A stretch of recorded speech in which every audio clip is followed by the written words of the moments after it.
Sejam muito bem-vindos a mais um episódio do nosso podcast. Você também pode. A ideia do podcast é inspirar você, que quer ser empresário, e nós trazemos muitos convidados aqui que compartilham as suas histórias, a sua trajetória para inspirar você mesmo. Olá, pessoal. Meu nome é Elvis, também host e sócio da Lidiana aqui no podcast. Muito bom estar com vocês aqui. E, bem, a gente gosta muito dos papos de quem a gente traz aqui, porque sempre são pessoas que têm muito para colaborar, para falar e etc. E hoje a gente vai falar de um nicho que eu particularmente acho muito legal, que é falar sobre empreendedorismo no nicho jurídico, né? Que acho que é um tema muito bom. Então, até antes da gente poder dar esse andamento, só preciso falar do nosso patrocinador, né? Um Cadinho de Café. Então, café diretamente lá de Minas Gerais, 100% puro, arábica. Pode confiar, se tiverem interesse aqui, é só dar um toque da gente que a gente viabiliza aí o contato. E, dando andamento, então, aqui ao nosso papo, eu quero chamar aqui para que se apresentem, né? Doutora Ana Flávia, doutor Paulo, para que se apresentem, comentem um pouco sobre vocês, de onde vocês vieram, como que começaram, o que vocês têm hoje. E a partir daí a gente vai desenvolvendo. Certo. Bom, posso começar então? Pode, claro. Bom, primeiro eu quero agradecer o convite. Eu já acompanho os episódios, acho incrível. Fico muito feliz em fazer parte e estar aqui com vocês hoje. Eu sou fã de vocês sabem disso também. Então... Nós que somos. É recíproco. Então eu tô muito feliz mesmo, obrigada. Me apresentando, então, eu me chamo Ana Romaniuk, eu sou advogada, empresária também. Então hoje eu vejo o escritório de advocacia não apenas naquela caixinha fechada que nós somos ensinadas, a trabalhar dessa forma. Então, eu aprendi a advocacia não como uma empresa, mas sim como aquele serviço jurídico é aquilo ali pronto. E hoje eu já vejo esteira de produtos, né, esteira de serviços, como que eu posso aplicar isso. E foi o que fez o meu escritório escalar, definir um nicho também. Então, eu sou especializada em direito empresarial, só que o direito empresarial é muito amplo. E agora eu estou focando em registro de marcas. Ótimo, muito bom. Show. Oi, pessoal, boa tarde. Gostaria de agradecer pelo convite, admiro muito vocês dois. Fico muito feliz de estar aqui. Eu me chamo Paulo Conforto, sou sócio do escritório Conforto Bergonça Cavalari, sou um dos 3 sócios. Atualmente no escritório nós contamos com uma equipe de 18 pessoas. Então, é um escritório fundado recentemente. Ele tem cerca de 3 anos que nós, como sócios, atuamos juntos. Até maio do ano passado, éramos em 3 sócios e de maio para cá estamos em 18 pessoas. Caramba. Com mais 2 vagas em aberto no escritório. E muito disso se deu ao fato de usar o tráfego pago para escalar, entender a advocacia como negócio e abraçar essa oportunidade, que hoje em dia eu vejo que está muito difundida na área do direito, mas são poucas pessoas que aproveitam essa oportunidade e poucas pessoas que entendem o que é necessário para realmente escalar na advocacia. Então, acho que através desse podcast eu vou conseguir explicar um pouquinho de tudo que eu venho aprendendo ao longo desses anos. E se eu estiver falando muito, vocês me avisam aí. Que se deixar, eu fico falando muito. Esse vai ser um problema com todo mundo aqui. Mas, aproveitando, né, o Paulo compartilhar sobre o tráfego, é uma honra a gente ter vocês aqui. Além de amigos, vocês são, né, parceiros de negócio com a nossa agência de tráfego. E nós escolhemos exatamente vocês por terem essa visão, né, de não serem somente advogados, e sim terem a visão de serem empresários, tornar isso como um negócio, uma empresa e escalarem isso. Então, eu vejo que é uma baita oportunidade aí para quem está assistindo, né, aprender com vocês. Com certeza. E eu até queria começar puxando o papo, né, porque a gente estava até falando disso um pouco antes de começar aqui. Eu olhando de fora, né, também como empresário e buscando oportunidades de negócio, eu vejo o nicho jurídico como um excelente nicho para se trabalhar. Eu acho que é muito bom fazer negócio dentro do nicho jurídico. Eu vou explicar um pouco da minha linha de raciocínio para que vocês me digam se realmente faz sentido, né? Primeiro delas é porque tende a ser um serviço, né? E a gente sabe que serviços geralmente têm margens melhores, né? Então, diferente de você fazer ali a venda de produto, colocar markup e etc. Então, esse é um ponto legal. Outro ponto legal que eu vejo da possibilidade, né, dentro do nicho jurídico, é essa questão de produtização, que acaba dando essa possibilidade de escala também. Aí quando eu olho e eu vejo assim, um produto com uma margem legal e possibilidades de escala, me parece um excelente negócio. Só que eu não sei se isso é tão difundido dentro do meio jurídico, sabe? E aí eu queria começar abordando esse tema, assim, né? Como que vocês enxergam o negócio jurídico de forma geral, sabe?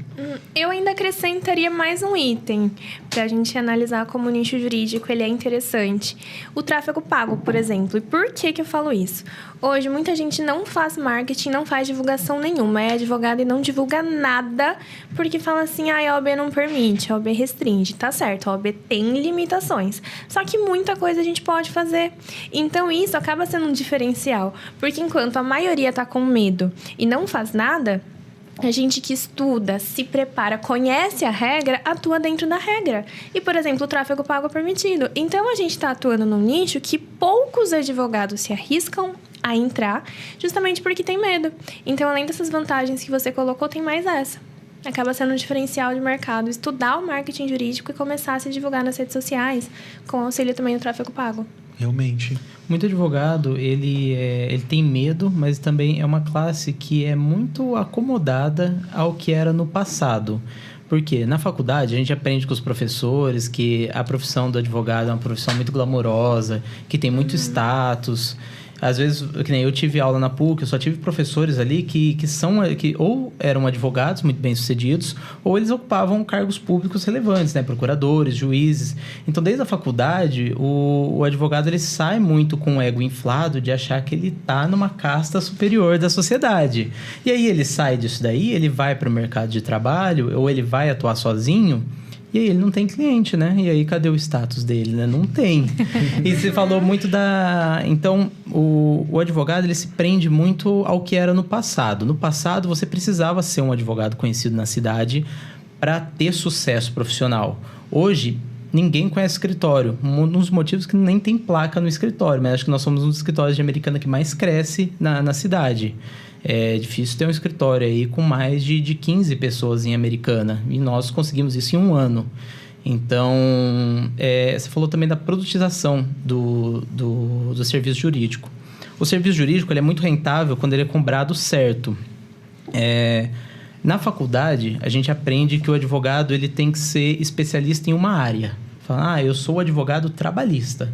Então, independente do que chegar trabalhista, eu vou fazer. Eu sou advogado especializado em direito de família. Independente do que chegar a direito de família, vou fazer. Eu não enxergo a escalabilidade dessa maneira. Por quê? No meu escritório, a gente só faz distrato de cotas de multipropriedade. Ou seja, a gente atua com uma única ação. Precisa ter muita coragem para você montar um negócio com uma única ação a ser feita. Mas por que a gente faz isso? Porque explode de lead lá toda hora. O chat vem 40, 50 pessoas novas por dia, entendeu? A gente só não vem mais porque a gente não coloca mais dinheiro em tráfego. Mas se colocar mais dinheiro em tráfego, vai vir 100, vai vir 200 pessoas por dia. A gente não tem conta, não dá conta de atender. Então, assim, veja que eu faço uma ação que ou ela depende do entendimento, ou ela é da área de direito imobiliário, ou ela é da área de direito do consumidor. Só que eu não faço outras ações. Por quê? Porque pro meu modelo de negócio não é rentável. Porque essa ação que eu faço, ela tem um entendimento muito pacificado, então eu não fico discutindo muito na justiça que o cliente tem direito. Ela tem poucas etapas processuais, então eu sei qual que é o começo, meio e fim dessa ação. E ela é uma ação extremamente rentável. Então, eu consegui encontrar um produto. E como que eu cheguei nesse produto? Um dia eu vi que saiu um monte de sentença na cidade de Olímpia. Eu tava procurando de madrugada. Tinha acabado de sair do emprego CLT que eu tinha como advogado. Eu falei, nossa, saiu umas 50 sentenças em Olímpia em um dia. Eu entrei nos 50 processos, eram advogados diferentes. Eu falei, nossa, demanda tem isso aqui. Por que não tem um advogado com todas essas ações, né? Eu fui lá e tô virando agora o advogado lá com todas essas ações, arrebanhando tudo. Então, você veja, se eu fosse atender, que nem eu fechei 108 clientes no último mês. Se eu fosse atender 108 ações diferentes, eu acho que o meu escritório não dava conta de 30. Entendeu? Então, ter essa produtização é muito bom e te permite uma escala boa de você poder fazer mais com os mesmos recursos. Recursos eu falo, tipo, trabalho humano mesmo. E por que eu acho importante cobrar? No nosso nicho, nós somos o escritório que mais fecha cliente e nós somos o mais caro ao mesmo tempo.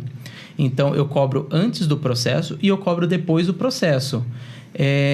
Cobrar antes do processo faz com que esse valor mensal eu consiga investir em estrutura. Praticamente todo o valor que a gente ganha de entrada vai para manter e melhorar a estrutura do escritório. O valor que fica ao final, né, a porcentagem que a gente tem de 20%, 30% ao final, ele fica para o nosso lucro como sócio.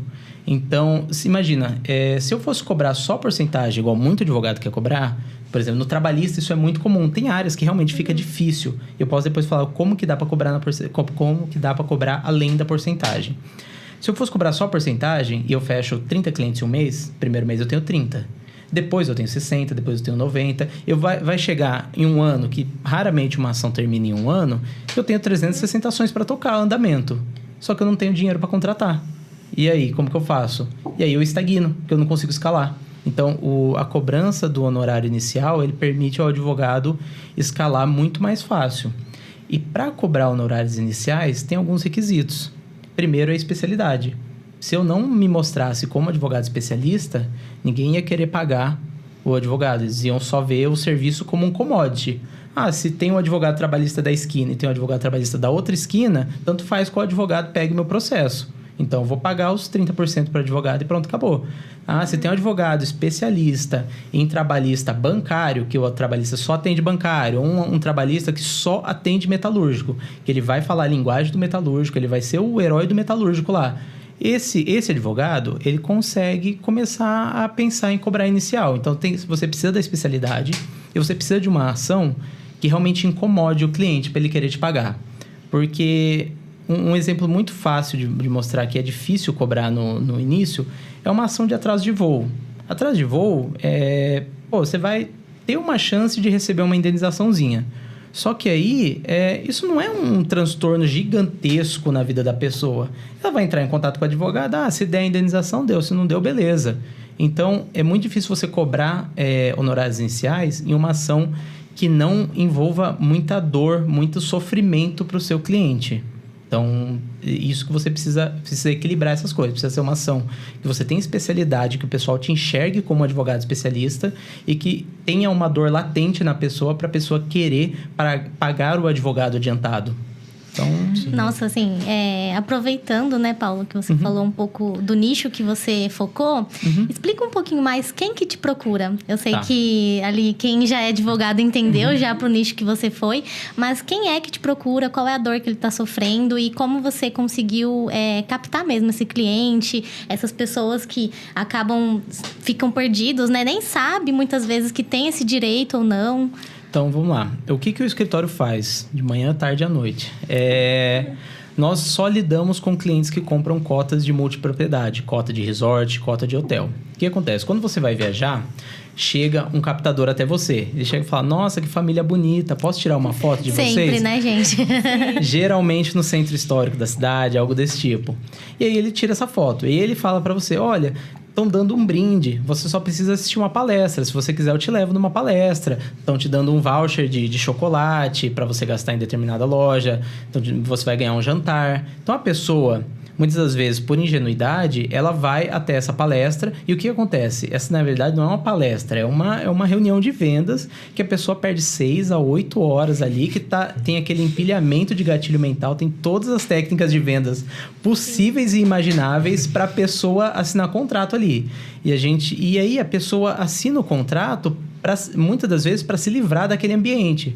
Porque o vendedor ali na hora, ele não deixa a pessoa sair, ele fica forçando a pessoa a assinar, ou ele fica jogando um cônjuge contra o outro, fica falando pro marido, olha, sua mulher quer comprar, por que você não toma atitude, por que você não vira homem e compra a cota e tudo mais? Mas aí vai ser um ótimo investimento para sua família, você não pensa nos seus filhos? Olha seus filhos lá brincando na nossa área Kids. Isso aí vai ser um patrimônio que eles vão aproveitar. Então, eles vão se aproveitando de todas as fraquezas desses clientes e aí a pessoa compra essa cota de resort. E o que é essa cota de resort? Eles fazem hotéis que são horríveis na prática, não é um hotel bom. E aí eles dividem esses hotéis para que cada pessoa tenha uma semana por ano de uso. Então você pega ali, um ano tem, não sei quantas semanas tem um ano? 40? Nossa. Ninguém aqui é de exato. Vamos umas 50 semanas. Vamos pegar que seja, vamos pegar que seja 50 semanas. É muito difícil você vender um apartamento inteiro para uma pessoa. Mas dá para você fracionar esse quarto de hotel, que é um quarto do tamanho do salão do podcast aqui. E aí você divide para 50 pessoas e você vende cada fração dessa por R$60 mil. Então aí, do nada, você tem um quartinho de hotel num hotel muito ruim que vale 3 milhões.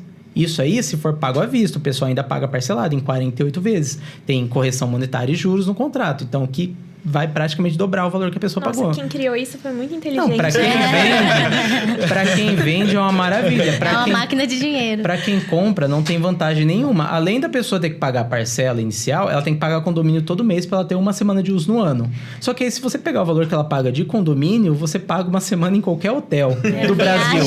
Então, não compensa. É um negócio que não compensa de jeito nenhum. E aí, a pessoa vai lá, vai pagando, porque nossos clientes são muito honestos, eles são muito bons pagadores. E aí eles vão pagando, pagam 2 anos, 3 anos. Aí eles chegam para essas administradoras, para esses resorts e falam, olha, quero cancelar o contrato, não tá valendo a pena, não fui nenhuma das vezes que eu tinha direito nessas 2, 3 semanas. Aí os resorts falam, olha, beleza, perde tudo que você pagou, que a gente cancela o contrato. Ou sai devendo aí R$20 mil, você perde tudo que você pagou, sai devendo 20 mil e a gente cancela seu contrato. Nossa. Aí a pessoa se sente absurdamente enganada, né? Aí que ela nos procura pra gente entrar com essa ação, cancelar esse contrato e devolver esse dinheiro dela. Então, nessa mesma ação, a gente pede uma liminar para que o juiz suspenda os pagamentos restantes e também que, ao final do processo, devolva a maior parte dos valores que essa pessoa investiu, ou até mesmo, nos casos que estão atrasados, a pessoa recebe todos os valores de volta e ainda uma indenização pelo atraso. Que acontece muito disso. Tem muito hotel que está atrasado. Tem hotel que está atrasado 4, 5 anos já. Nossa Senhora. Tem hotel que está atrasado 7 anos. Aí vem a defesa no processo e fala, está atrasado por conta da pandemia. O atraso nem tinha o hotel planejado ainda quando tinha pandemia. E na defesa eles falam, não, mas a pandemia impactou o setor de construção civil. Então é isso que eu faço. E a gente só atende esse público hoje em dia. O escritório é 100% nichado nesse público e hoje nós somos líderes no mercado.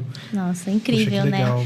Eu queria ouvir um pouquinho também, antes do Elvis continuar aqui, da Ana, né? Do que você focou aí no seu nicho.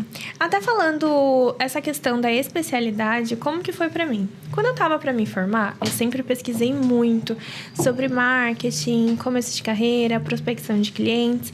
E muitos advogados sempre falaram assim, olha, você precisa comunicar que você é advogado. Então, foi a primeira etapa pra mim. Comecei comunicando todo mundo que eu era advogada. Mas eu percebi que só isso não era suficiente. Eu precisava ser especialista. E como o Paulo falou, que todo mundo pensa, você vai ser especialista numa área. Então, eu falei assim, bom, especialista em direito empresarial. Ainda é muito amplo. Então, pensando nisso, hoje eu faço assessoria jurídica para pequenas e médias empresas.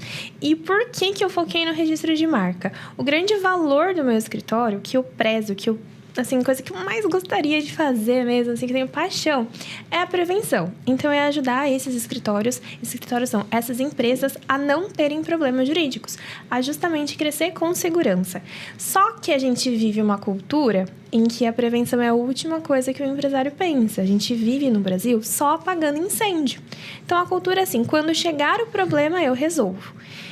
Então, fica difícil a gente crescer, né? Então, como que eu vou começar a vender esse produto, a trabalhar a assessoria jurídica, mostrar os benefícios da prevenção, sendo que eu estou lutando contra uma cultura muito forte. E pensando nessa esteira de serviços, de produtos que eu teria no meu escritório, eu vi o que dentro do meu escritório, em questão de produtos mesmo que eu vendo, no caso a ação que o Paulo falou, eu falei assim, o que daqui? Porque a assessoria jurídica ela é muito artesanal, né? Eu converso com o empresário, eu vejo exatamente quais são as demandas daquela empresa. Nenhuma assessoria jurídica é igual uma da outra. Cada uma é personalizada para aquele cliente. Eu não consigo fazer isso em escala. Então, o que eu consigo escalar? Sem perder o meu valor, o valor do meu escritório, que é a prevenção. Porque eu pensei assim, bom, as 2 portas de entrada maiores no escritório hoje é a contestação trabalhista, que aí eu já tô fora da prevenção, né? Eu já tô apagando incêndio. E registro de marca, porque hoje as empresas de registro de marca, elas botam medo em todo mundo. Tem muita gente que entra em contato ameaçando as pessoas, falando, olha, se você não registrar agora, você vai perder sua marca. Então, é um medo que existe muito grande no mercado, que as pessoas muitas vezes não sabem como recorrer, não sabem o profissional que procura. E chegava muito também. Falei assim, bom, pensando no que é prevenção, que faz sentido para a missão do meu escritório, no que eu tenho como princípio, E pensando num produto escalável, fazia sentido eu focar no registro de marca. Que foi então até que eu conversei com vocês na época. E, de fato, hoje o registro de marca ele tem 2 funções no escritório. Ele serve como um produto escalável que eu consigo fazer em grande quantidade e como também eu me posiciono dessa forma em todos os lugares agora. Chega muita referência, então, além de tráfego pago, as pessoas também já me veem como especialista nisso, o que ajuda a atrair também bastante gente, a gerar mais credibilidade, também para que consiga cobrar valores mais caros. Então, também tem essa importância. Ele serve também como uma porta de entrada. Então, aquele empresário, porque são só empresários, hoje eu lido somente com empresários, ele chega para mim para eu registrar a marca dele, me conhece, ganha confiança, eu vou abrindo espaço e consigo mostrar as vantagens de uma assessoria jurídica e vender outros serviços. Então, até novamente pensando como empresa, a gente sempre quer vender outros serviços, quer ir incorporando coisas, possibilidades, porque o registro de marca ele não tem recorrência. E eu percebi assim, bom, se eu vender registro de marca, o bom é que está sempre surgindo empresas novas, negócios novos estão sempre surgindo. Mas eu vendi uma vez, acabou, aquele cliente vai ficar ali perdido? Não. Então, eu consigo outras soluções dentro do meu escritório, outros serviços para poder oferecer. Mas foi assim que eu tomei a decisão, comecei a entrar nesse meio, focando no registro de marcas. Puxa, que legal.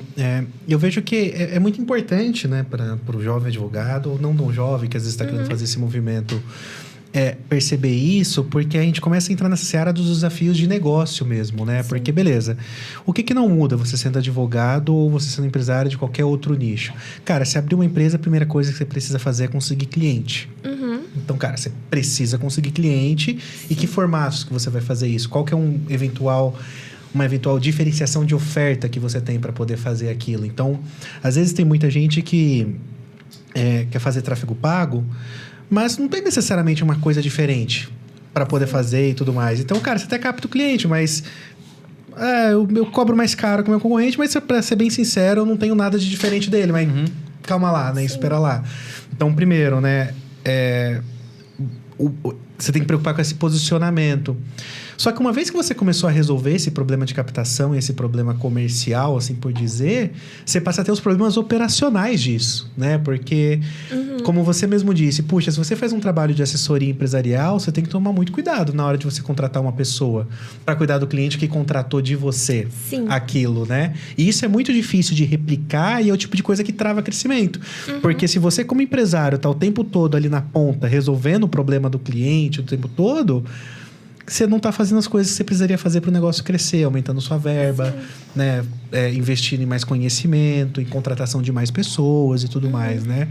Então, eu vejo que é algo que o pessoal negligencia. São forças que estão impedindo, são barreiras que estão, assim, segurando, né, o crescimento das pessoas, mas às vezes elas nem percebem. E elas acham que simplesmente o mercado que não tá bom. Sim, a gente estava até conversando isso antes de começar o podcast. E que em nenhum tipo de negócio, segmento, faculdade nenhuma ensina as pessoas a serem empresários, né? Sim. E eu falo por estar do lado de fora, assim, eu vejo que realmente o direito ele é muito glamourizado, né? E quem não tem o seu escritório, a pessoa já sai pensando, vou abrir um escritório muito lindo, sou um melhor profissional, e fica naquilo. E ela não está disposta a estudar o resto, porque ser empresário acho que acaba sendo o de menos ser um bom advogado, né? Precisa olhar para os outros campos, precisa ser especialista na área comercial, precisa estudar o marketing, precisa saber montar time, gerir time. E as pessoas elas saem totalmente despreparadas.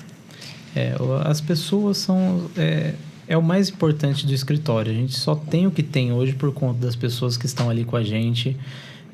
Por muito tempo, né, antes de ter essa visão de escritório como empresa, eu me qualifiquei muito para ser um bom advogado.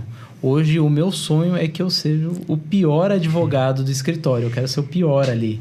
Então, eu quero ensinar o pessoal a ser bom advogado. Eu quero investir em capacitação ali. Porque, no final das contas, o escritório de advocacia ele não tem máquina rodando. Ele tem gente ali. Entendeu? O nosso maior ativo ali são as pessoas que trabalham com a gente. Então, precisa valorizar, precisa ensinar, precisa tratar todo mundo... Lógico, todo mundo tem que ser tratado bem, mas ele tem que ter uma diferenciação nisso no escritório.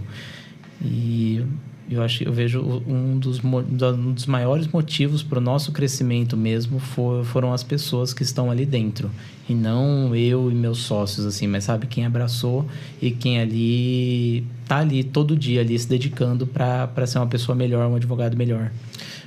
Desculpa até te passar, mas aqui em contrapartida, o que eu acho que é uma particularidade e é uma dificuldade que a gente tem no nosso mercado também, né? Vocês trabalham com uma mão de obra qualificada, né? Então, assim, isso por si só também já se entende que você vai ter um custo maior, é uma pessoa que também tem mais ofertas e coisas nesse sentido, né?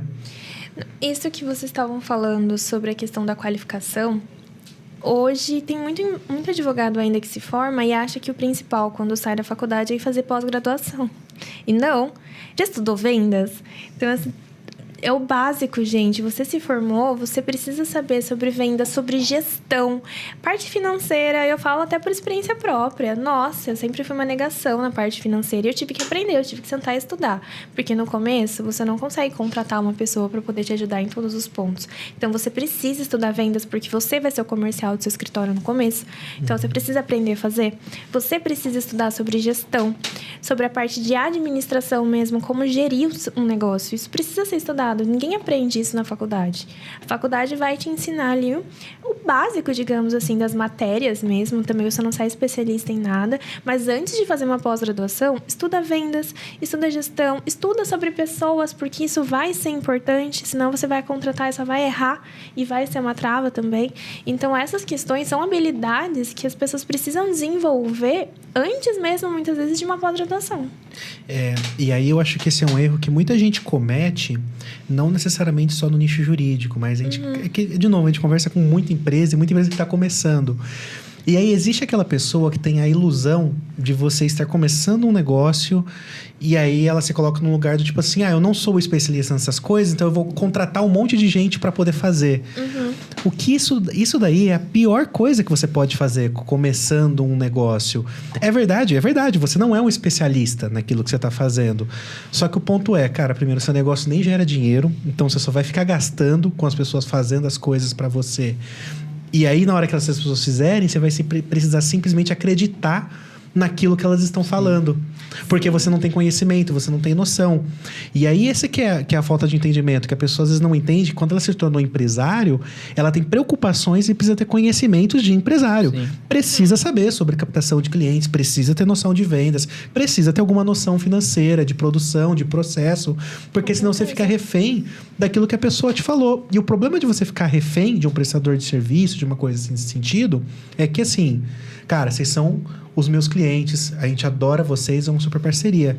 Mas eu não tô tão comprometido no negócio de vocês como vocês estão com vocês mesmos. Com certeza. Então, dá pra terceirizar o sucesso do meu escritório pra vocês. Não tem como. Tem que ser parceiro. Tem que ser uma parceria. A gente tava até comentando, né, do próprio marketing em si. O Paulo comentou que tá estruturando um setor de marketing dentro do escritório e eu achei excelente. Porque não é porque nós somos prestadores de serviços de marketing, mas sempre que um negócio se preocupa em ter o seu próprio, né, setor de marketing, em paralelo a isso, pode contratar agência, pode ter uma parceria com um time de fora, mas nada como um time pensando 24 horas no seu negócio, né? No escritório, no começo, fazia tudo sozinho, né? Aí depois a gente foi estruturando. Hoje a gente tem um setor de vendas muito bem estruturado, que eles lida com o cliente, então faz toda a qualificação, venda e pós-venda. Nós temos o setor operacional, que faz todos os processos. Temos ali um setor administrativo, eu e os sócios. E aí a gente contratou também a Débora, que tá aqui. Chegou para começar o setor de marketing. Mas já tá dando para ver a diferença no perfil. Tá bem legal. Tá bem legal. Tá maravilhoso. Assim, você vê que a pessoa venceu, quando você convida ela pro podcast, ela manda, eu posso levar minha social media? Eu achei super chique. Eu falei, claro que sim.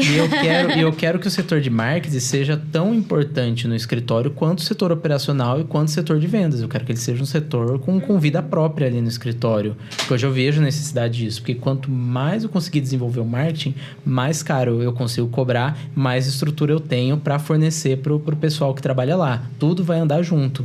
Entendeu? Não consigo cobrar o dobro porque eu não sou reconhecido ainda como advogado que daria para cobrar o dobro. Mas a gente vai chegar lá e vou cobrar o dobro e vai melhorar tudo no escritório. Então, essa que é a questão, sabe?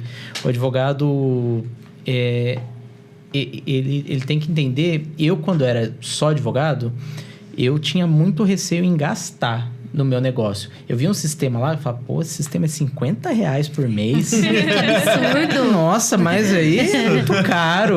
Tal, gente, Eu vou fazer na planilha mesmo. entendeu? Antes eu tinha muito esse receio. Por quê? Porque eu achava que o cliente paga tem que entrar no meu bolso e eu tenho que ser feliz. Mas não é assim, entendeu? A empresa, ela tem um custo operacional. Hoje, o custo operacional da nossa empresa para funcionar por ano é quase 2 milhões, cara. Se eu não ganhar 2 milhões por ano, não tem escritório, não paga a conta. O básico. Tô falando, não sobe nem R$1 para mim. Entendeu? Estamos caminhando para uma estrutura muito grande ali. Então, o marketing é importantíssimo para isso, porque a gente só vai conseguir cobrar mais, a gente só vai conseguir... E não é só também cobrar mais, é o cliente já vir mais fechado para o escritório.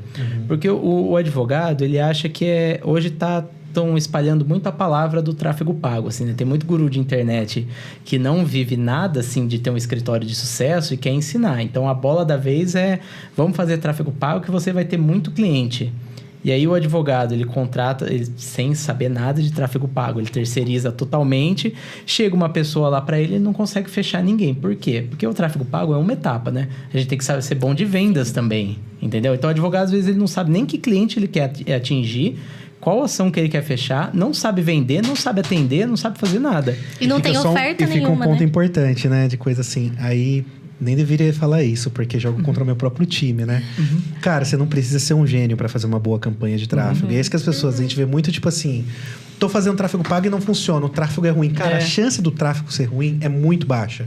Porque a plataforma faz grande parte do trabalho. Na maioria das vezes, o gargalo é comercial. Maioria das vezes. Uma das nossas etapas dentro da agência é realmente fazer um cliente oculto, entender como está o atendimento. E entre um grande erro dos prestadores de serviços, né? Não só advogados, como os médicos e tudo mais. Eles montam um escritório lindíssimo, colocam uma secretária e ficam aguardando o cliente. E aí, quem recebe o lead do tráfego é a secretária, que não entende. Sim. E ela não tá pronta para vender. Ela não é uma pessoa do comercial. Ela só tá pronta para fechar quem chega pronto para compra. Ou não tem nem comissão, né? Ou não Trabalha tem comissão. com vendas, não tem comissão. Aí tem duas conclusões, né? A pessoa fala, não adianta, isso é papo de guru, ou só veio curioso. Isso mesmo. A gente fecha mais de 100 clientes no Curioso. escritório. Sabe quantos que chegam e falam, mandam mensagem pra gente e falam, vi o vídeo, quero contratar o escritório. Ninguém. Mas não tem, é tudo curioso. Mas eu geralmente eu transformar respondo o isso. curioso em cliente. Pra Quem mim foi isso lá é muito tentar comprar um óbvio. resort era curioso que queria ganhar um jantar e comprou. Pra mim isso é muito óbvio, sabe? Eu vejo que as pessoas confundem muito isso. Sim. Tipo assim, só veio curioso. Mas, gente, curiosidade não é o primeiro passo? Mas Antes de tudo, você não fica curioso pra poder saber o que é aquilo e tudo mais? A raiz disso é que o advogado, ele majoritariamente, ele atende por indicação. Então, ele tá acostumado a ver o cliente por indicação. Então, vai o cliente por indicação no escritório, ele troca uma conversa ali com o cliente e já fechou o contrato. Porque a venda por indicação não é nem venda, né? É tirar pedido. Exatamente. Aí vem uma pessoa que não te conhece. Por que eu tenho cliente no Acre, no Amazonas, em Sergipe? Porque, a venda é bem feita. O cara confia muito mais no advogado, que ele nem sabe onde que é Americana. Ele nem conversou comigo, ele conversou com as vendedoras do escritório e fechou com a gente, em vez de fechar com o advogado que o pai dele indicou, que o primo dele indicou, que o irmão dele indicou. Por quê? Porque a nossa venda é muito mais bem feita do que os advogados da região dele. Então, o advogado ele está muito acostumado a vender por indicação. E vale dizer, né, que isso sobre vendas é importante as pessoas saberem, né? É completamente intencional. As palavras que são usadas, a recepção, o jeito de fazer, não é aleatório. Porque eu vejo que as pessoas elas têm muito essa mentalidade de só vir e pegar o que está pronto. Mas, na verdade, o processo de vendas, ele não é isso. O processo de vendas, ele passa por persuasão, passa por você abordar os temas que você sabe que aquela pessoa tem problema, passa por fazer follow-up. Então, tem aquela coisa, tipo, chegou um contato, essa pessoa não me respondeu. É só curioso. Cara, desculpa, Alecrim Dourado, é só você que tem coisa importante para fazer no dia a dia. A outra pessoa não tem, ela não esqueceu de você. Né? E a gente sempre fala assim, a partir do momento que você quer investir em tráfego, você está arrumando um novo problema para pra você. Porque vai ter um problema ali de chegar a pessoas e você vai ter que saber trabalhar com elas. Sim. Independente de ser qualificado, ser desqualificado. Vai ter gente que vai entrar em contato com você hoje e vai fechar daqui 3 meses. Se você não trabalhar esse banco, né, de leads que estão chegando, você vai deixar dinheiro na mesa. E isso até pro marketing, né? Tem pessoas no nosso segmento que se formam em publicidade, em marketing, mas não tem a noção de vendas. E aí ela consegue ajudar o cliente dela até uma etapa.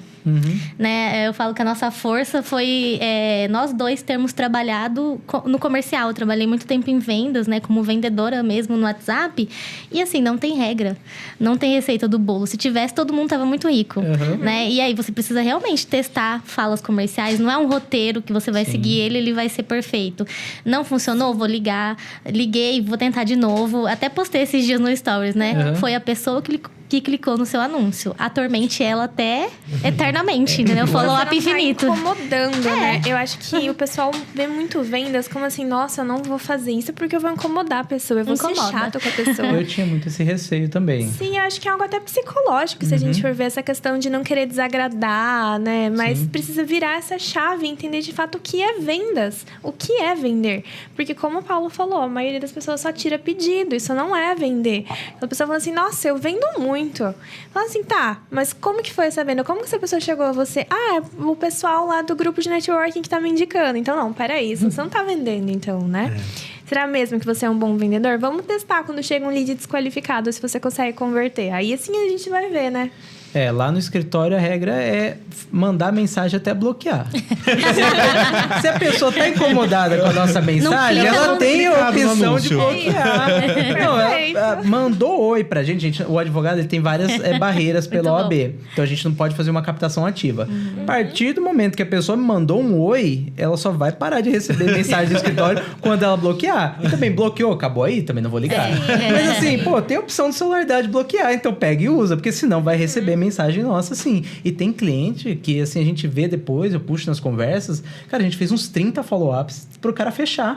E, assim, são coisas, assim, às vezes mirabolantes que a gente aplica lá no escritório. Teve uma vez, tinha uma lista ali que a gente faz bem segmentado, CRM. CRM, para quem não conhece, é você mapear todas as etapas da sua venda, saber quem que tá mais próximo de fechar e quem que não tá mais próximo de fechar. Tem um pessoal, a vendedora chegou, nossa, mas ninguém tá respondendo e tal. Eu falei, manda um áudio de 15 segundos sem falar nada. Tem essa Cara, técnica. eu tenho uma raiva dessa técnica, mas eu vou dizer por quê, eu já vou te pesar. Funcionou, cara. Funciona pra todo mundo, menos pra mim. Teve já gente tentei muito ela já. Vou testar isso. Teve gente que respondeu o áudio de 15 segundos sem falar nada, falando, vamos fechar. Pessoa, a gente tinha mandado mensagem, olá, podemos prosseguir, você tem alguma dúvida, como podemos te ajudar ainda mais e tal. E aquela sequência de follow-up. Aí é o áudio de 15 segundos sem falar nada, pessoal, vamos fechar. Dá pra entender? Não dá pra entender. Então você tem que tentar de tudo. Exatamente. Não dá, é coisa de maluco. Teste mesmo, né? Teste. Testando até ver o que funciona e o que não funciona. E às vezes, assim, tem perguntas que o time comercial deixa de fazer com medo, né? Realmente, de incomodar. A gente tem um cliente que a gente sugeriu realmente perguntar o que tá faltando pra você fechar com a gente. Porque eram pessoas que realmente queriam o serviço, mas ainda não tinham fechado. Então, a entrada que você pede ficou muito acima. Se você conseguisse parcelar, pronto.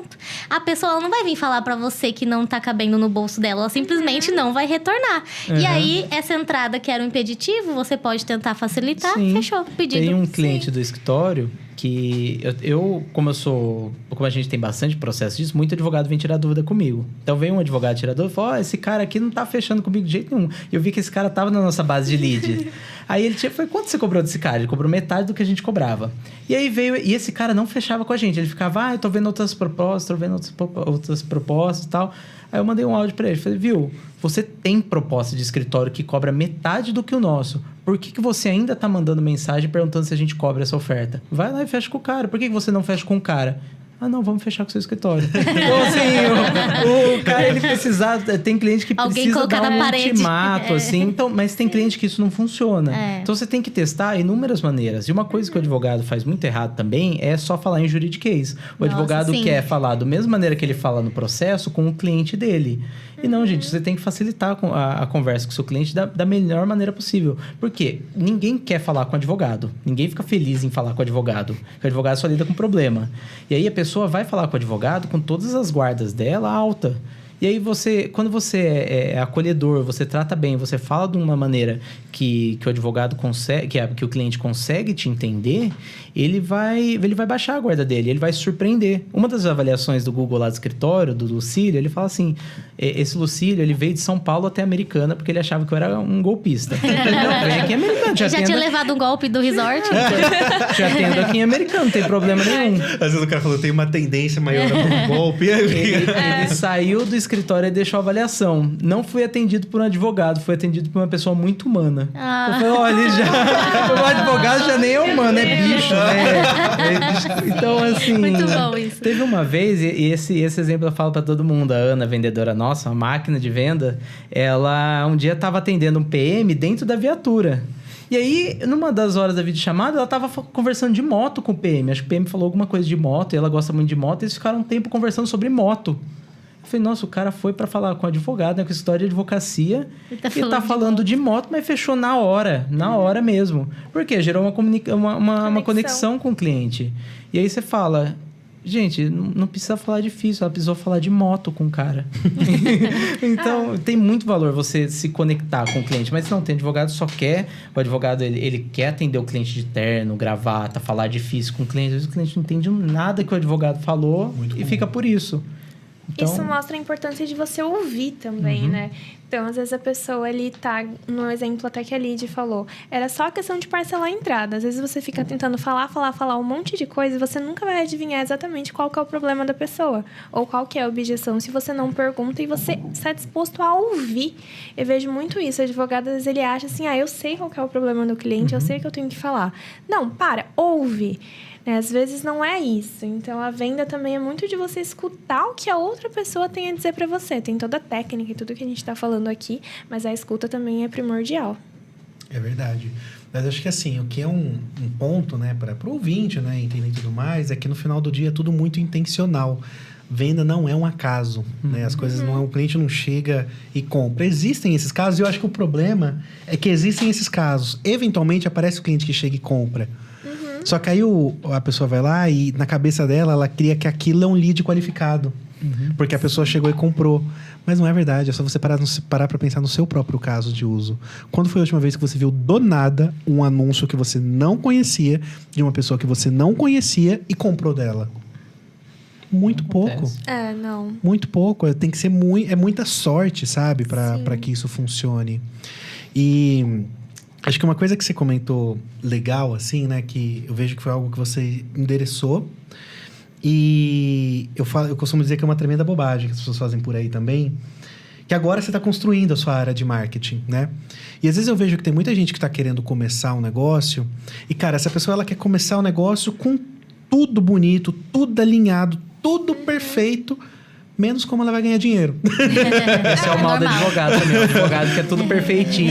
E tipo assim, menos como ela vai ganhar dinheiro. Não se preocupa com o óbvio. Ok, montei um escritório lindo, eu tenho uma marca linda, eu tenho tudo maravilhoso, eu peguei um empréstimo no banco para poder fazer isso daqui. Dia 1 do meu escritório, eu sentei na cadeira... Puxa, eu não tenho cliente, né? Eu preciso conseguir algum agora. O que eu faço, né? Aí eu queria ouvir um pouco sobre o que vocês veem, né? Dentro do nicho, né? Seja da experiência que vocês tiveram. Porque assim também, para mim... Hoje, pra mim, hoje isso é óbvio. Nem sempre foi, né? Mas eu sou do time de performance, né? Primeiro você precisa conseguir dinheiro, depois você pensa em branding, né? Sim. E esse foi o caminho que eu tomei mesmo. Eu primeiro fiz o tráfego pago, estruturei o escritório e só agora, depois de 3 anos, depois de, sei lá, 3 mil clientes, que eu tô preocupado com marketing, entendeu? Por quê? Porque foi uma maturidade que eu fui... adquirindo aos poucos. Então, hoje eu vejo uma necessidade gritante de recuperar o tempo perdido. Porque eu acho que a gente já podia ter investido nisso há muito tempo atrás. Mas no começo eu fui muito... Eu fiz o caminho, acho que oposto que a maioria faz, né? Eu só fiz os anúncios, consegui muito cliente através de landing page, através das campanhas jogando direto pro WhatsApp. Mas a pessoa entrava no meu Instagram, não tinha nada, cara. Já tava assim... Mas mesmo assim dá pra fechar muito cliente. Então, o advogado, ele é muito perfeccionista, sabe? Ele fica muito preso naquela questão, tipo, eu vou esperar, tá tudo perfeito. Vou esperar eu ter um celular ótimo, vou esperar eu ter uma iluminação ótima, vou esperar eu ter um microfone ótimo. ótimo, tem que estar tudo perfeito, alinhado, para ele querer começar a fazer alguma coisa. Aí nisso se passam os anos e a pessoa não faz nada e desanima. E aí fala que é culpa do mercado. O mercado tá saturado. Saturado. Mas é aquele clichê, né? Tem que começar mesmo sem estar preparado. Você fica preparado durante. Hoje eu tô como presidente da Comissão da Jovem Advocacia e nos grupos de estudos eu vejo que é muito, mas muito comum o advogado que não pega cliente porque ele fala assim, ai, nossa, esse caso eu não sou especialista, então eu não vou pegar, eu não vou fazer, eu não vou atuar. Só que aí a pessoa não pega nada porque fica sempre com medo. Então, e tem medo de se posicionar e de falar assim, olha, agora eu quero trabalhar com isso, eu vou trabalhar nessa área. Tem medo de se posicionar porque acha que vai perder mercado, que vai perder cliente. Então, não se posiciona porque tem medo ou porque não se acha bom o suficiente. Não pega cliente porque não tem segurança, porque acha que precisa fazer uma pós-graduação. Ah, porque eu não fiz a pós-graduação na FGV, então eu não sou boa. Tem muita gente que é assim. E a gente vai ficando pronto durante o processo. Então, a gente não pode ter medo de se posicionar, de arriscar, de botar a cara no jogo mesmo e fazer. E hoje eu vejo que muita gente vai e fala assim, bom, nossa, eu não posso começar ainda, porque eu ainda preciso disso. Mas não é assim. Hoje em dia, a gente não tem mais aquela ideia, por exemplo, que a gente precisa de uma estrutura física. Para você começar, você não precisa de uma estrutura física. E tem muito advogado lá atrás que fala assim, não, como assim? Você não é advogado, você não pode advogar se você não tiver uma estrutura física. E hoje já não é mais uma barreira. Então, hoje o digital, ele facilita muito as coisas para que aquela pessoa que realmente tem coragem de pegar e fazer. E acho que até pegando esse gancho do que você falou... eu posso falar da minha experiência e não sei se é de vocês é assim, mas essas pessoas elas criam uma ilusão de que elas não vão ter medo, né? De que chega um momento em que ela tá pronta e ela vai fazer aquilo. Mas, pelo menos na minha experiência, eu tô sempre com medo. Mas ele nunca acaba. O tempo todo. Cada cliente que entra, cara, é uma noite mal dormida, pensando, cara, será que a gente vai conseguir entregar aquilo que a gente falou? Esse projeto é grande, é uma preocupação. Ou então um passo de fazer uma contratação, aumentar o custo da empresa, de coisa.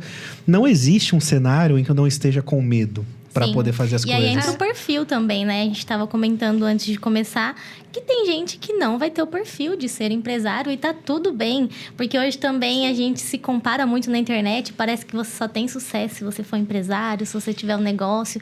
E não, você pode ser um profissional de marketing, um advogado de sucesso e que não tem perfil para ser empresário. E não deixa de ter credibilidade, não deixa de ter reconhecimento. Porque realmente o medo, alguns outros pontos de que a gente como empresário passa, não é todo mundo que está disposto. Né? E preferencialmente, então, que trabalhe para essa pessoa que tem esse medo e, apesar do medo, tem essa coragem de ir para cima, né? Porque essa questão de lidar com o medo é diariamente, assim, você vê o escritório crescendo, o custo do escritório indo lá para a altura e tudo mais, você tendo que liderar pessoas, você tendo que ser uma referência para as pessoas, isso tudo tem um peso gigantesco. Tem pessoas que não querem pagar esse preço, ter esse peso com elas, e tudo bem. Mas eu acho que o ideal seria essa pessoa trabalhar para quem tem esse medo e essa coragem de atuar. Porque aí, com certeza, eu acho que a tendência é essa pessoa valorizar a pessoa que tá junto com ela, que essa pessoa não vai ter o próprio negócio dela, mas ela tá comigo, vou valorizar ela então. Então eu pago esse preço e aí vai cair nela uma hora, ou vai transbordar nela, né? Que o pessoal chama. Você sabe que eu tenho uma teoria, fonte de vozes da minha cabeça, assim, tá? Que se você é uma pessoa muito inteligente, tipo uma pessoa que realmente é inteligente, sabe? Aplicada e tudo mais, na maioria das vezes seria melhor ser funcionário do que você ser empresário. Porque eu vejo que, lógico que quando você empreende, você olha para um mundo de possibilidades e de ganhos maiores e etc, né? Mas a bem da verdade é que essa não é a realidade da maioria das pessoas. A maioria dos negócios não são tão bem sucedidos quanto a gente pensa que é. E outra que montar um negócio, você começa a lidar com essa dinâmica de para onde vai o dinheiro. E grande parte do negócio, do dinheiro que é gerado, ele fica dentro do negócio. Sim. Então, não necessariamente foi para sua PF. Enquanto se você é uma pessoa muito inteligente para ser, por exemplo, um diretor de uma grande companhia e etc... Cara, num bônus de final de ano, numa coisa nesse sentido, Você vai lá e coloca grana no bolso. Eu tive esse insight vendo o Thales Gomes falando, que ele falou assim, cara, um diretor na minha companhia, que já é uma companhia grande, etc., ganha de bônus 2 milhões no ano. Cara, quanto tempo o empresário demora para colocar 2 milhões no bolso? Porque o negócio tem que estar muito bem para ele conseguir tirar 2 milhões e colocar dentro do bolso. Sim. Então tem isso também. Acho que é lógico que a gente está falando sobre empreendedorismo, a gente vive esse meio, né? Mas eu também sou do ponto de vista de que não é o único caminho para ter sucesso, sabe? Mas então, trabalhar para quem tem o perfil do empreendedor. Exatamente. Porque tem muito escritório em Americana que tá moribundo, assim, sabe? O escritório não se desenvolve há décadas. Sim. Entendeu? Então, o que esse escritório vai oferecer para a pessoa que procura ali a vaga? Nada, né? Vai ficar sempre se manter igual. Porque ali tá lutando só para não fechar. Então, isso aí muitas vezes um escritório que já foi herdado, um escritório que os sócios já perderam o gás, já perderam o ânimo de continuar crescendo. Então, acho que se a pessoa não tem o perfil de empreender, tem que ir atrás de quem tem esse perfil mesmo. Exato. Sim. E isso que a gente estava falando no começo sobre o diferencial da advocacia, isso realmente está acontecendo. A gente vê muitos escritórios que estão há anos no mercado que até os dias atuais só vivem de indicação. Então, vai chegando um momento que hoje todo mundo está na internet. Tem advogado que hoje em dia eu vou fazer um acordo, o advogado quer mandar por correio assinado. Eu fico, gente, 2025 você quer me mandar o documento por correio? Não quer pagar R$50 na ferramenta. Não quer pagar 50 reais, não paga o correio. Às vezes não acredita mesmo. Às vezes assim, é tão retrógrado, porque a advocacia ela tem esse perfil mais antigo, das coisas assim, bem mais retrógradas. Papel, então, tem muita né? Isso me gente incomoda. que é assim ainda. Tantos papéis, assim. Um advogado amigo do meu cunhado, ele tá na casa dos 40 anos. Eu falei pra ele, ele perguntou como que tá, que ele é advogado. Ele falou, tô bem desanimado com a advocacia e tal. Eu falei, cara, tô voando, pegando cliente do Brasil todo. Ele falou, mas como que funciona? Eu falei, não, a pessoa assina contrato de procuração, manda o documento por... Mas você falou, você fica recebendo os contratos de procuração dele por correio? Eu falei, não, tem plataforma de assinatura digital. Ele falou, mas existe isso? Eram 40 e poucos anos, gente, não é? E assim, não é um velho. Ele não sabia nem que dava pra ter cliente pela internet, nem que dava pra assinar documento pela internet, cara. Eu trabalhei em escritório em que ficha de andamento era tudo manual feito a caneta. Era, sim, tudo muito Eu vejo aquelas antigo. salas com um monte de arquivo, me dá vontade de No queimar escritório isso. não imprime nada, só a Lorenza aqui imprime. Mas eu não imprimo nada. Não. Eu até brinco com o pessoal, que uma vez eu falo, o que a gente vai dar pro Paulo de presente de aniversário? Aí tinha um pessoal que queria dar uma caneta. Aí falaram, Paulo, a gente ia dar uma caneta pra você. Eu falei, mas eu não sei nem escrever. Cara, eu não escrevo porque eu não entendo minha própria letra. Eu assinei o contrato de locação do escritório novo na caneta. Eu falei, nossa, gente, acho que faz anos que eu não escrevo assim. Minha letra já era feia, assim, parecia um analfabeto escrevendo. Quase que eu pedi pra ele, dá o dedão aí que eu vou assinar com o dedão, que vai ficar mais bonito do que eu assinando normal. Puxa, Eu mas não assino nada, cara. Mas que bom, né? Que meio a um ambiente como esse, que a gente sabe que tem uma série de amarras, né? Que tem uma série de coisas ali que travam, né? Esse andamento. Existem pessoas como vocês, né? Dispostas a seguir essa trajetória de primeiro estudar, implementar, errar, aprender e compartilhar isso, né? Nos meios de vocês, entre a gente. A gente quis chamar vocês porque a gente sempre uma aula, a gente sempre aprende muito conversando com vocês, né? Então, e poderia render muito mais esse papo, Poderia, né? vamos ter um segundo episódio com gente vai certeza, né? Eu precisar. acho que no final das contas, quem está disposto a resolver o problema do cliente, o mercado nunca vai estar ruim. Porque tem gente com problema a rodo aí pra fora, né? Só precisa encontrar alguém que realmente se mostre disposto a resolver, que se mostre preocupado, que tenha, né, essa especialidade naquilo que ele procura. Hoje, cada vez mais o consumidor quer atendimento mais personalizado. Sim. E aí, se você trata como algo genérico, você é só mais um fornecedor, porque ele tá falando com você e com mais 5. E a partir do momento que você tenha um nicho, tem um atendimento mais focado, mais humano, falar sobre moto fez o Paulo fechar um contrato. Então, assim, a pessoa realmente quer ser ouvida e ela quer alguém que resolva o problema dela. Então, eu não acredito muito nessa frase de que o mercado está ruim para nenhum mercado. Não. Porque as pessoas estão gastando, até mesmo na pandemia, as pessoas gastaram muito. Os e-commerces cresceram de forma gigantesca. Então, vocês são inspirações pra gente, assim, como empresários. A gente tem muito orgulho de ter a parceria com vocês e a gente aprende muito todos os dias com o negócio de vocês. Obrigado. Obrigada. igualmente. Gosto muito da parceria que a gente tem. Vem tendo muitos frutos aí. Vai ser uma parceria muito longa aí, se Deus Amém. quiser. Ai. Deus quiser, Só amém. crescendo. E para fechar, então, eu acho que se a gente tiver que deixar uma mensagem pro pessoal que está acompanhando hoje, a gente poderia falar: investir em aprender sobre vendas, então treinamento mesmo de vendas para si mesmo, para quem está na equipe, isso é importantíssimo. Eu entendo como o principal mesmo dentro do escritório você trabalhar e desenvolver habilidade em vendas. Acreditar em si mesmo e colocar a cara a tapa, ir atrás e fazer, ir com medo, não esperar o momento ideal. Eu não sei o Paulo, mas eu mesmo comecei sem nada. Ixi, não do tenho zero. nome, não tenho sobrenome, não conheço ninguém. Agora, né, a gente vai construindo o nome, mas quando eu comecei, não tenho sobrenome, não tenho família, ninguém que é advogado. Comecei sem dinheiro e a gente vai indo atrás. As coisas vão acontecendo. Então, confie no trabalho, as coisas vão acontecendo. Estudem bastante vendas. E calma, vai dar certo. E eu acho que o advogado tem que aprender que o que eu acho que uma coisa que resume muito, para ter sucesso na advocacia não tem nada a ver com direito propriamente dito. Lógico, você tem que prestar um bom serviço. Você vai se prestar a prestar um serviço para o cliente, tem que estar ótimo.